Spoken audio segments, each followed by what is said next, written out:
Hello students, हम लोग class में पढ़ रहे थे इलेक्ट्रोकेमिस्ट्री, है ना, जिसमें हम लोग इलेक्ट्रोकेमिकल सीरीज में थे।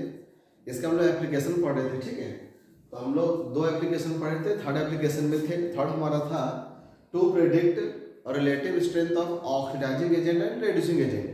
तो चलिए, स्ट्रेंथ पता करने से पहले हम जानते हैं कि ऑक्सीडाइजिंग एजेंट और रिड्यूसिंग एजेंट हम कहते किसे हैं। जैसे मान लीजिए ये सोडियम है, इसका अगर हम क्लोरीन से कराते हैं रिएक्शन तो क्या बनता है NaCl। अगर इसको बैलेंस करेंगे हम लोग तो 2 आ जाएगा, है ना। यहाँ पर सोडियम का ऑक्सीडेशन नंबर 0 होगा क्योंकि ये एलिमेंटल फॉर्म में अकेला है, और क्लोरीन का भी ऑक्सीडेशन नंबर 0 होगा क्योंकि ये होमोन्यूक्लियर मॉलिक्यूल है। और NaCl सोडियम का कंबाइंड स्टेट में हमेशा +1 और Cl का जनरली -1 होता है। तो यहाँ पर सोडियम का ऑक्सीडेशन नंबर इंक्रीज हो रहा है और क्लोरीन का डिक्रीज हो रहा है। तो हम जानते हैं कि जिसका ऑक्सीडेशन नंबर इंक्रीज करता है इसे कहा जाता है ऑक्सीडेशन, और डिक्रीज करता है तो इसे क्या बोलते हैं हम लोग, रिडक्शन, है ना। तो यहाँ सोडियम का हो रहा है ऑक्सीडेशन और क्लोरीन का हो रहा है रिडक्शन। तो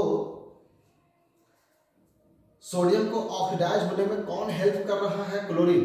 अगर ये इलेक्ट्रॉन को लूज कर रहा है तो अगर कोई गेन करने वाला होगा तभी ये लूज करेगा, तो इसको हम कहेंगे ऑक्सीडाइजिंग एजेंट।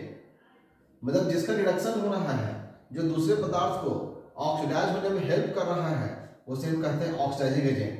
और सोडियम क्लोरीन को रेड्यूस होने में मदद कर रहा है अपने आप को ऑक्सीडाइज करके, तो इसको हम कहेंगे रेड्यूसिंग एजेंट।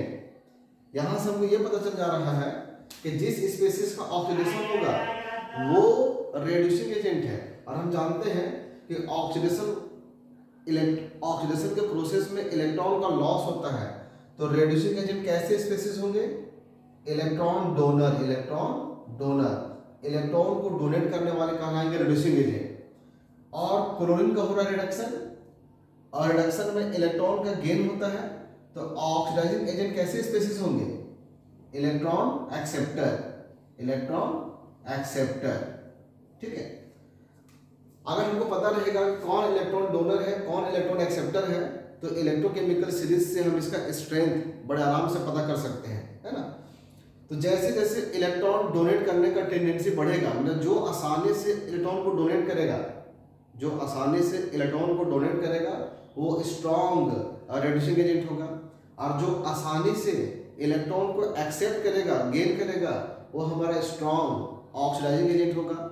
इलेक्ट्रोकेमिकल सीरीज में एलिमेंट को रिडक्शन पोटेंशियल के आधार पर अरेंज किया गया है। मतलब SRP का जो वैल्यू है, स्टैंडर्ड रिडक्शन पोटेंशियल का जो वैल्यू है, ये इलेक्ट्रॉन गेन करने की टेंडेंसी को बतलाता है। जिसका वैल्यू ज़्यादा होगा वो आसानी से इलेक्ट्रॉन को गेन करेगा, जैसे जैसे वैल्यू डिक्रीज करेगा, गेन करने का टेंडेंसी डिक्रीज करेगा, तो लूज करने का टेंडेंसी क्या होगा, बढ़ेगा। तो यहाँ से साफ साफ क्लियर हो रहा है ना, कि अगर हमारा SRP वैल्यू इंक्रीज करेगा तो स्ट्रेंथ ऑफ ऑक्सीडाइजिंग एजेंट भी इंक्रीज होगा, जो कि ऑक्सीडाइजिंग एजेंट इलेक्ट्रॉन एक्सेप्टर होते हैं। तो SRP वैल्यू बढ़ेगा तो इलेक्ट्रॉन गेन करने का टेंडेंसी बढ़ेगा, तो स्ट्रेंथ भी क्या होगा, बढ़ेगा। वही जस्ट इसका उल्टा, अगर SRP वैल्यू डिक्रीज करेगा तब जाके हमारा strength of reducing agent increase होगा, क्योंकि रेड्यूसिंग एजेंट इलेक्ट्रॉन डोनर होते हैं। अगर SRP वैल्यू ज़्यादा होगा तो गेन करने का टेंडेंसी ज़्यादा होगा, लूज करने का टेंडेंसी ज़्यादा नहीं होगा। SRP वैल्यू कम होगा तब वो आसानी से डोनेट करेगा। ठीक है, तो क्या कंक्लूजन निकला कि अगर SRP वैल्यू डिक्रीज करेगा तो रेड्यूसिंग एजेंट का स्ट्रेंथ इंक्रीज होगा, और अगर SRP वैल्यू इंक्रीज होगा तो ऑक्सीडाइजिंग एजेंट का स्ट्रेंथ इंक्रीज होगा। अब चलिए हम इसको एग्जाम्पल से समझते हैं। एग्जाम्पल के लिए हम लोग कुछ एलिमेंट का या कुछ केमिकल स्पीशीज का रिडक्शन पोटेंशियल का वैल्यू क्या होता है वो यहाँ लिखते हैं बोर्ड में हम लोग, है ना। E0 F2/2F- प्राप्त होता है प्लस 2.87 वोल्ट, है ना। उसी तरह से E0 MnO4- Mn2+ का वैल्यू होता है प्लस 1.51 वोल्ट, और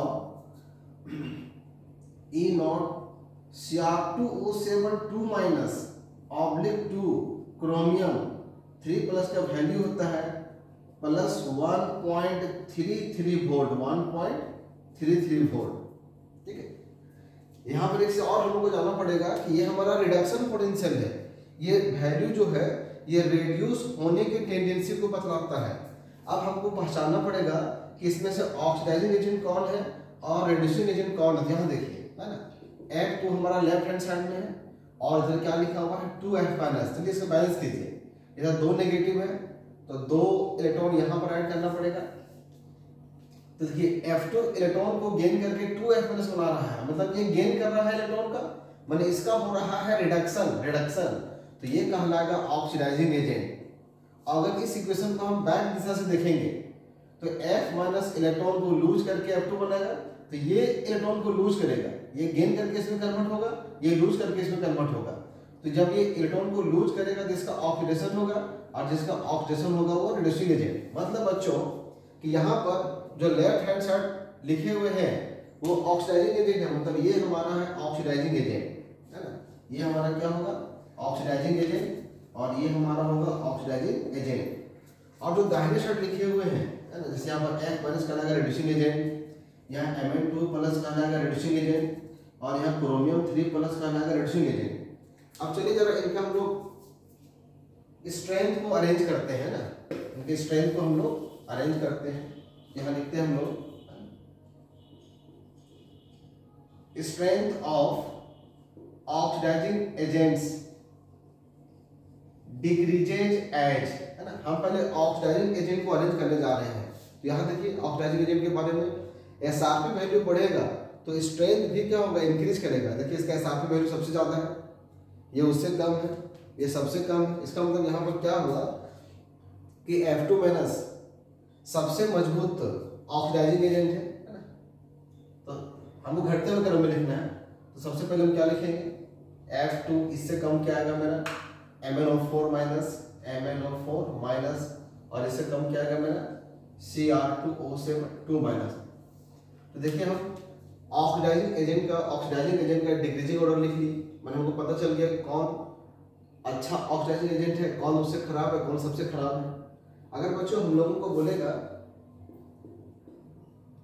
कि strength of reducing agent arrange करने के लिए डिक्रीजिंग एज, तो देखिए ये हमारे रिड्यूसिंग एजेंट है, ये हमारे रिड्यूसिंग एजेंट है ना।